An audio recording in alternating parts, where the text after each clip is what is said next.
Banyak keinginan cita-cita dunia kita, silahkan. Tapi terwujud tak terwujud, tetap bersujud. Terwujud tak terwujud, tetap bersujud. Dapatkan Allah. Yang penting ada Allah, Pak. Kalah menang itu biasa, Pak. Kaya miskin itu biasa, sama aja. Kekayaan bukan kemuliaan, kemiskinan bukan kehinaan. Kemenangan bukan kemuliaan, kekalahan bukan kehinaan, bukan. Ujian semua, Pak. Tangis, tawa, itu anugerah dari Allah. Kalau iman kita rusak, maka rusaklah seluruh amal. Tapi kalau imannya betul, maka betullah seluruh amal. Maka Rasulullah SAW di awal dakwah beliau fokus untuk usahakan iman ini. Bagaimana imannya para sahabat sempurna tanpa ada kesyirikan sedikit pun. Ya Pak, coba angkat kepalanya Pak, jangan tidur Pak, habis subuh nggak boleh tidur Pak. Biasanya kalau tundukkan kepala ketiduran itu. Insyaallah ya, kita tahan kantuk sebentar. Nah, ini ngopi, ini ngobrol perkara iman. Karena perkara iman ini perkara yang paling penting, maka harus dibicarakan terus. Diulang lagi dan lagi, difikirkan lagi dan lagi, dan diusahakan lagi dan lagi. Jaddidu imanakum, tingkatkan iman kalian, usahakan iman kalian. Ya. Perbaharuilah iman kalian. Seorang sahabat bertanya, kaifa nujaddidu imanana ya Rasulullah?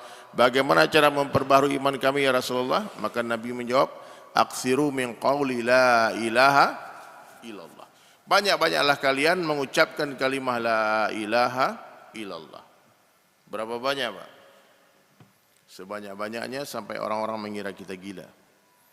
Di mana saja, kapan saja, jumpa siapa saja, katakan la ilaha illallah.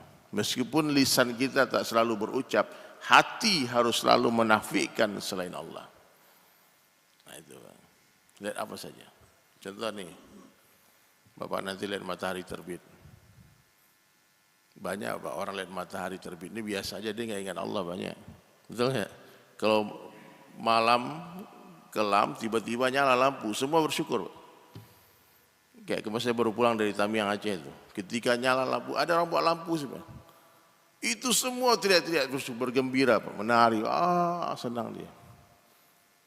Memuji PLN, memuji orang yang membawa cahaya itu. Terima kasih dikasih lilin, terima kasih. Tapi beberapa orang yang bersyukur memuji Allah ketika Allah terbitkan matahari setiap subuh, setiap pagi.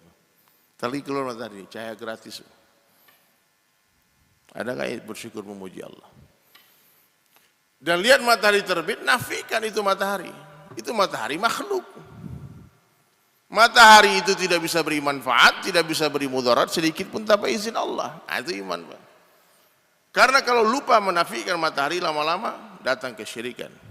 Sampai hari ini masih ada kaum yang menyembah matahari. Ya, Bapak nggak percaya ke Jepang Pak. Saya tahun lalu gerak dakwah di Jepang. Saya tanya sama orang sana, mana tempat penyembahan matahari itu? Ada kuilnya Pak. Orang Jepang lihat matahari, lihat manfaat matahari, ada sinar ultraviolet, ada kehidupan, ada matahari, mati hancur kehidupan. Mulai dia memuji-muji matahari, padahal itu matahari makhluknya Allah dan suatu hari pasti akan Allah hancurkan, pasti tanpa bekas. Ya. Yang memberi cahaya itu bukan matahari Pak, yang memberi cahaya itu Allah. Nabi Musa alaihissalam apitkan tangan di ketiaknya, keluar cahaya yang berkilauan seperti matahari. Berarti matahari tidak punya cahaya Pak. Matahari untuk mendatangkan cahaya berhajat kepada Allah, tapi Allah untuk memberi cahaya tidak berhajat kepada matahari. La ilaha illallah. Itulah maksud la ilaha illallah itu. La ilaha illallah. Tidak ada yang bisa beri manfaat, tidak ada yang bisa beri mudarat selain Allah. Siapa selain Allah itu? Makhluk. Nabi tidak bisa beri manfaat. Seluruh Nabi berkumpul dari Nabi Adam alaihissalam sampai Rasulullah sallallahu alaihi wasallam, berjuang mati-matian, berkeringat di siang hari, menangis di malam hari, doa, ya Allah, ya Allah, ya Allah. Beri hidayah satu orang yang kami cintai ini ya Allah. Beri hidayah anakku ya Allah, beri hidayah istriku ya Allah, beri hidayah ayah ibuku ya Allah, beri hidayah pamanku ya Allah. Tidak akan mampu tanpa izin Allah. Nah, ini bapak-bapak ini bisa sholat subuh ini tanda Allah sayang. Bukan anaknya Nabi, bukan pamannya Nabi. Hah? Bukan ayahnya Nabi. Ada Nabi yang anaknya nggak dapat hidayah. Ada Nabi yang istri nggak dapat hidayah. Yang orang tuanya nggak dapat hidayah. Paman yang nggak dapat hidayah. Siapa yang memberi hidayah, Pak? Allah. Ini dai-dai ini hati-hati, Pak. Ini gara-gara saya nih dia dapat hidayah. Ini syirik tuh, Pak. Terus gimana dong? Kita nggak usah dakwah. Dakwah itu perintah Allah, Pak. Ya, ada nggak hubungannya dengan hidayah? Nggak ada. Ada orang dapat hidayah nggak didakwain, Pak. Ya, saya pernah ketemu orang dia pingsan di Cina, Pak. Jatuh, pingsan, pas angkat, sadar, dilihat di langit ada lafaz Allah, Pak. Dapat hidayah, Pak. Awan yang berdakwah, Pak. Ya. Ada orang mancing ikan, tiba-tiba dilihat disirip ikan ada lafaz Allah, dapat hidayah. Ada orang lihat pohon, posisi ruku dapat hidayah. Nah, itu sebetulnya hadirin sekalian, karena manusia ini nggak mau lagi berdakwah, Allah gunakan makhluk-makhluk lain berdakwah. Allah gunakan binatang berdakwah. Dakwah itu kerja Allah.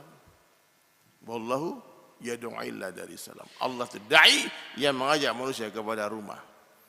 Darussalam itu rumah keselamatan. Ini surga, ini masjid surga ini Darussalam. Masjid bagus namanya. Dulu, Pak, sebelum saya ganti Sulaiman namanya, nama saya dari Salam, Pak. Nah, dari Salam, rumah keselamatan. Nah, jadi gitu, Pak. Lihat matahari, nafikan matahari. Lihat bulan, nafikan bulan. Lihat bintang, nafikan bintang. Lihat gunung, nafikan gunung. Katakanlah kecuali kepada Allah. Nah, itu iman. Bapak naik mobil nih. Mobilnya udah bagus nih. Tiba-tiba lewat mobil lebih mewah lagi, Pak. Terbesit di hati. Ini kalau aku naik mobil nih, ganteng aku nih. Kalau aku naik mobil nih, gagah ini, pasti satu kota wisata itu hormat sama aku. Katakan tidak, itu mobil tidak bisa memuliakan aku. Yang memuliakan aku adalah Allah. La ilaha illallah. Allah mampu memuliakan aku dengan mobil itu atau tanpa mobil itu. Dahsyat nggak kalimat ini, Pak? Ini kalimat la ilaha illallah ini lebih berat daripada 7 lapis langit dan 7 lapis bumi, Pak. Bagaimana kalau kalimat itu ada di hati umat Islam? Ya. Ada satu orang, ada di India itu nama kampung namanya Mewat, Pak. Kampung ini sampai hari ini terjaga dari fitnah teknologi, Pak, Masya Allah. Satu hari orang Mewat ini berjalanlah ke New Delhi. Saya dengar cerita ini. Sampai di New Delhi, dilihatlah orang main bola. Di kampung dia tidak ada lapangan bola. Dia nonton di pinggir lapangan bola itu, Pak. Apalah salahnya bola ini? Kenapa semua orang tendang bola ini? Coba ya, 22 orang berebut menendang bola, Pak. Berebut. Kalau dia dapat, dia tendang sekuat tenaganya. Dia sundul. Sedang berpikir, tiba-tiba bola tadi terbang ke arah dia. Diangkat, ditangkap, dia gak bagi ke orang yang main bola itu. Dia bela-belain dia bola. Dia pikir, apalah salahmu? Kenapa orang benci kali sama kamu? Semua orang menendang bola ini. Dapatlah dia hikmah, Pak. Oh, ini masalahnya, kamu terlalu ringan rupanya. Coba kalau bola tadi beratnya 100 kilo, Pak. Ada yang berani tendang? Ada yang berani sundul, pecah kepalamu. Umat Islam hari ini seperti bola yang ringan itu tanpa la ilaha illallah.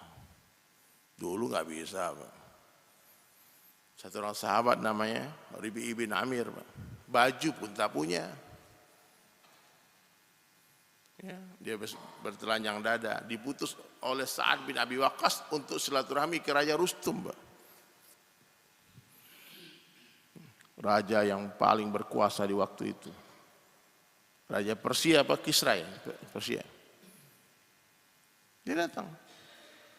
Ditanya siapa yang siap datang ke Raja Rustum. Berdakwah kepada dia, sampaikan kita bimut negosiasi ini. Angkat tangan tuh Rabi' bin Amir, radhiyallahu anhu.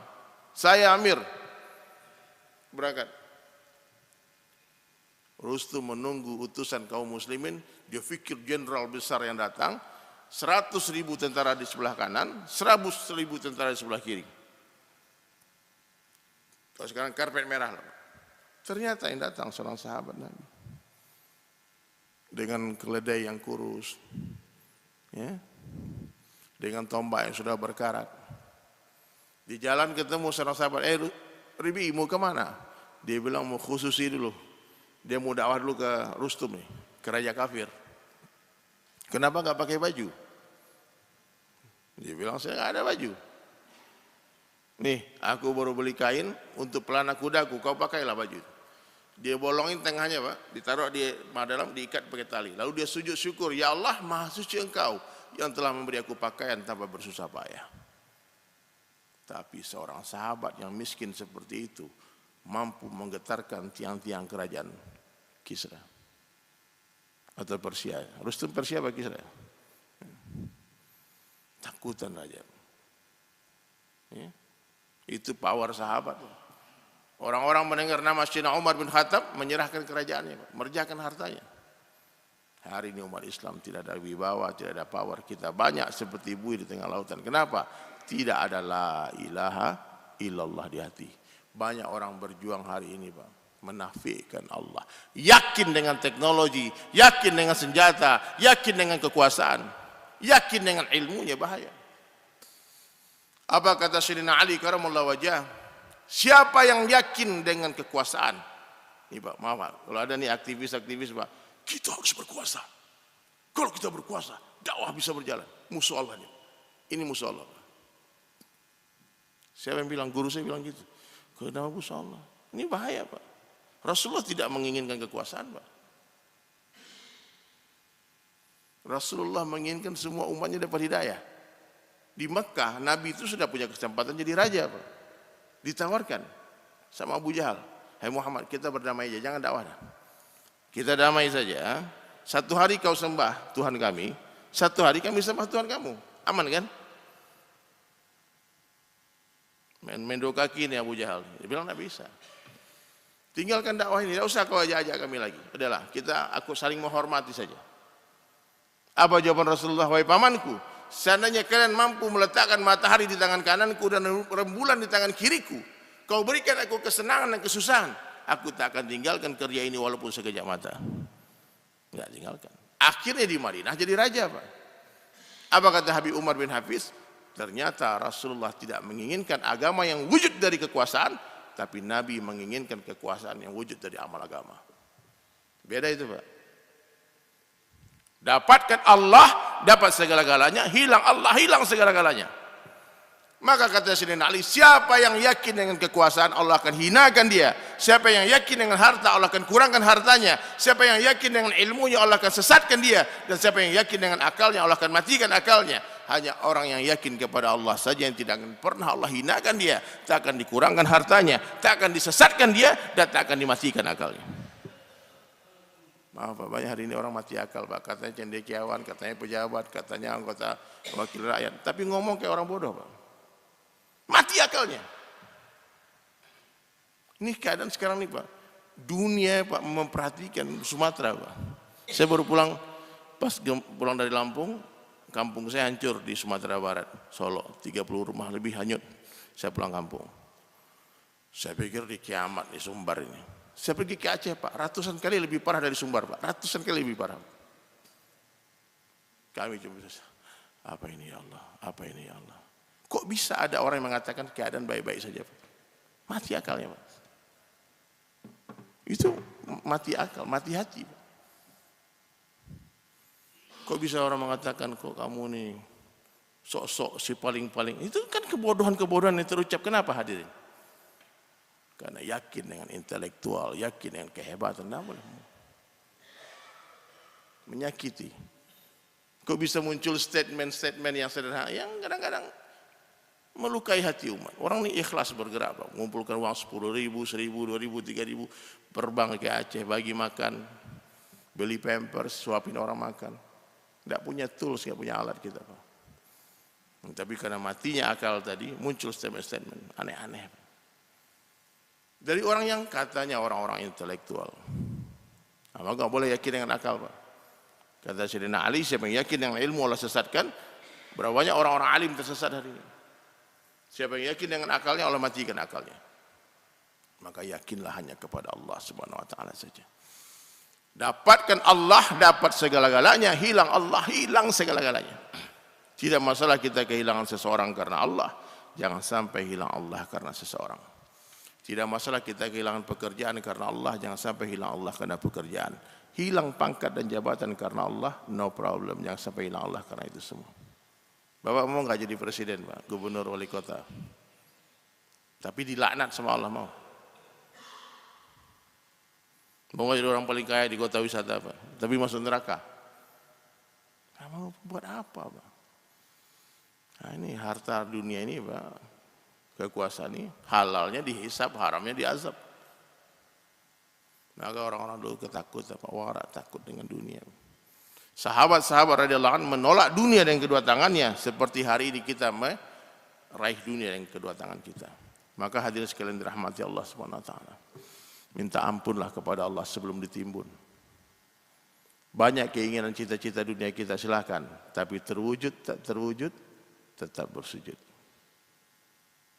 Terwujud tak terwujud tetap bersujud. Dapatkan Allah, yang penting ada Allah, Pak. Kalah menang itu biasa, Pak. Kaya miskin itu biasa, sama aja. Kekayaan bukan kemuliaan, kemiskinan bukan kehinaan. Kemenangan bukan kemuliaan, kekalahan bukan kehinaan, bukan. Ujian semua, Pak. Tangis, tawa, itu anugerah dari Allah. Termasuk musibah yang datang ini, Pak. Ini kadang-kadang cara Allah memuliakan seseorang. Ini saya ingatkan jamaah ya, kalau Bapak ngelihat negara orang, tempat orang, negeri orang, kampung orang terkena musibah, atau teman kita terkena musibah, sungguh sangat tidak beradab kalau kita kata ini gara-gara ente maksiat, bukan. Bukan begitu caranya. Saya kumpulkan orang-orang, saya bilang, hai orang-orang Aceh, hai orang-orang Padang Panjang, kota Serambi Mekah, provinsi Serambi Mekah, kalian ini orang-orang baik, orang-orang saleh. Musibah ini datang bukan melulu masalah gara-gara dosa kalian, tidak. Saya yakin bukan gara-gara dosa kalian ini. Ini cara Allah mau memuliakan kalian. Kalau Allah sudah siapkan surga yang sangat tinggi kepada kalian, tapi amal kalian kurang banyak, maka diberikanlah musibah supaya derajat kalian naik.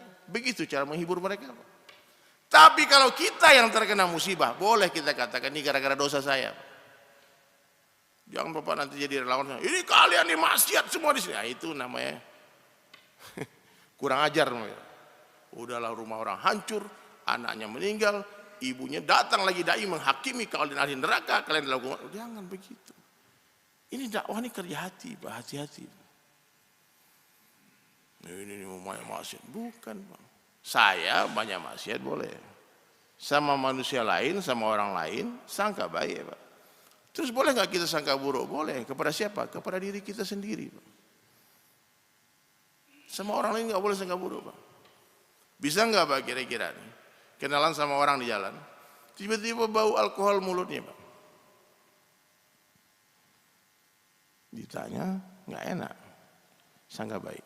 Ini pasti bapak ini habis di-prank orang nih. Minum dulu jamu, Pak, kata kawannya. Mungkin ini dipikir jamu, tahu-tahu bir. Tahu-tahu vodka, wine, enggak tahu ini bapak ini kena habis dikerjain orang nih. Itu sangat baik, Pak.